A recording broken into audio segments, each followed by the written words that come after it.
What if you could bring some of the most beloved beta features into modern Minecraft? Things like removing the hunger system and reverting food back to its old ways, turning off sprint, bringing back the old beloved world generation engine with modern biomes. And what if it was taken a step further, bringing quality of life changes, new things to explore, and brand new features to the game too? Well, you can, using this mod pack that has completely flown under the radar. This is Better Beta, a mod pack for 1.20 at the time of making this video that can easily be found and installed on CurseForge. It combines old Minecraft features and feels seamlessly into the benefits, quality of life, and modern features of the most recent version of Minecraft. It also adds some enrichment to exploration and completely changes up the way the end functions, putting that and everything else into a beautiful beta style. Let's talk about those, how it works in tandem with the modern game, and what makes the mod pack so great for all players, old and new.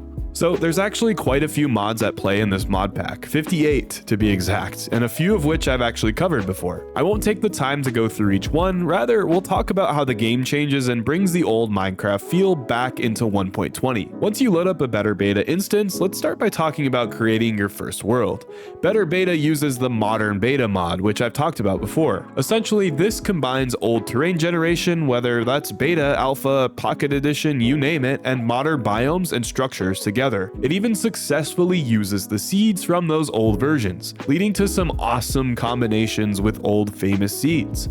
I highly recommend watching my review of that mod to get everything it has to offer, but in the scope of this video about Better Beta, this is absolutely the golden step one of getting the game to feel like old Minecraft, as terrain generation is perhaps the biggest feeling of old Minecraft we all remember fondly. Now, once you load into your favorite beta seed, you'll notice quite a few things right away. This is where the mod goes a little beyond the beta features and into quality of life, and I'll be honest, I don't know how every one of these 58 mods works or what they all are, but you'll see a minimap, coordinates, biome, and day counter on the top right. A much nicer place for that information rather than opening up the cluttered modern F3 screen, and the minimap is kind of a nice touch. We'll get to the season part a little bit later in the video. The next thing you may notice is the bottom of the HUD looks a little different. It provides a spot to see what armor you're wearing and how many inventory slots you have left. The quiver isn't a separate thing, it just shows how many arrows you have in your inventory, if any. Another nice quality of life change that isn't too much in your face. Now moving on, the next thing you may notice is hunger and sprint being disabled by default. This is where the mod pack really shines, as it uses one of my favorite modern Minecraft mods ever made, Nostalgic Tweaks, which, shameless plug, I've also done a video about that you should watch. Nostalgic Tweaks, as the name suggests, gives you the ability to control a bazillion different old features to mix and match the game to your liking. So if you got to this point of the video groaning and rolling your eyes like, Ryan, I want sprint, okay, go ahead and turn it on then. Ryan, I want hunger, you got it. Nostalgic Tweaks has a ton of other settings you can toggle too, and I highly suggest checking into it. It's great and perfectly fits the mod pack. Once you start exploring a little bit, you'll notice the old textures have been brought back.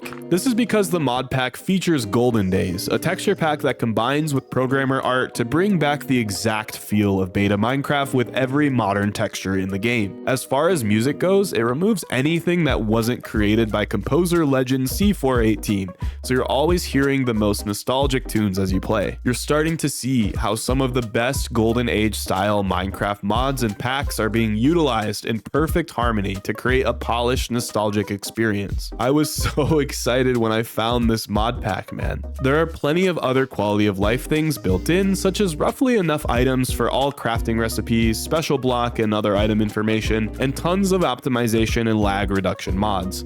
This mod pack runs extremely smoothly. I was impressed when I tried it. And I highly encourage you to check out everything on the mod list, and remember, with CurseForge, you can easily disable and enable whatever mods you choose. So if you think the minimap is too much of a change from the old Minecraft experience you were looking for, you can easily take that and whatever else you want out.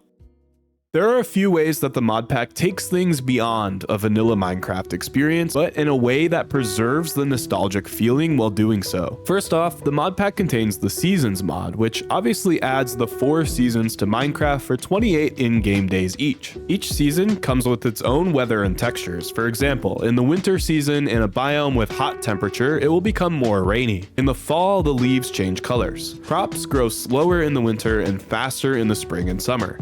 This reminds me of some of the Golden Age mods like Better Than Adventure that add seasons into the game, spicing up the nostalgic experience just a little beyond vanilla. And speaking of, you may be wondering, what about the end? Since the goal of this mod pack is to give a beta feel in a time before the end existed, how did the creator, 69 Shades of Peanut, nice, decide to handle this? Well, there was a mod that fits the old Minecraft MO almost perfectly. You see, back then, exploration was the name of the game. It was so fun to explore all the terrain around you and see what crazy mountains or water features you could find. There was always something new and unique waiting just beyond the fog. Of course, in today's Minecraft, we have all sorts of things, from villages to ocean monuments to desert pyramids, etc. But somehow, looking for and finding these things feels entirely different than old Minecraft exploration did. I don't really know how to explain it, but it does. Anyway, there's a mod called End Remastered, which spices up the way you access the End portal. Instead of collecting Ender pearls, turning them into the eyes, and using those to open the portal, Eyes of Ender are instead scattered throughout the game in all generated vanilla structures, as well as dropped by vanilla bosses such as the Wither and Elder Guardians, or ones that are craftable from aquatic items, for example. In fact, there are 16 you need to find before you can access the end.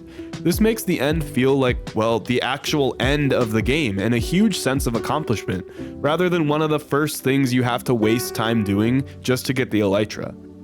I love this mod, and I love it as an addition to Better Beta because, well, it fits the old Minecraft style and focus of exploration perfectly. And the main complaint of old Minecraft is that it didn't have a point, and End Remastered gives an insane objective. Of course, if this isn't your jam though, just simply take it out of the mod pack and do it the vanilla way. That's the beauty of mod packs in this day and age. Now, I thought about making this part of the showcase all mysterious and weird, but that's dumb, and I'm just gonna tell you, this mod pack contains From the Fog. Do with that what you will and remove it if you hate it. If you don't know what From the Fog is, it's a horror mod that is actually really well done and actually pretty scary. It does fit the scope of old Minecraft technically, as it brings Herobrine into the game in terrifying ways. But for those who want that classic, peaceful, lonely existence, it's something that can be taken out. Other than that, there's some mods that adjust sleeping mechanics, add cozy particle effects, give some more freedom in third person, and tons more that I'll leave you to find. It's literally the best modern mod pack I've ever tried, and again, flew way too far under the radar for me not to talk about it. And that leads me to my final point. I really think mod packs and mods that combine old and new features are great for both Golden Age enjoyers and modern Minecraft enjoyers. It gives modern players either nostalgia, or if they've never played the older versions, a step into what it used to be like in a familiar and controlled environment, without being thrust into a world of restriction and unknown with going back into the old versions. It's like a brand new Minecraft experience, and it's great for those who are bored with vanilla. And for the Golden Age player, you obviously get the benefits and quality of life of modern Minecraft. More blocks, biomes, structures, etc., while still getting that old feel we so desperately cling on to. And that is why I hope to see more of these types of mods and mod packs being created going forward. If you can think of any other mods that would fit the scope of Better Beta, let me know in the comments below. Subscribe for all future old nostalgic Minecraft content. 2024 is going to be a great one for this channel, and you won't want to miss it. I love you all so very much, and I'll see you in the next one. Special thanks to my channel members on these signs, especially my night members FerretWolf95, Crimson, Thomas Wellman Boyd, Melon Siggy, Alex LG, Caden TMG, the AB Railfan, and Ponytail MC, and of course my beloved Lord members Vapichu, Tor Willem, and Dirty Dan.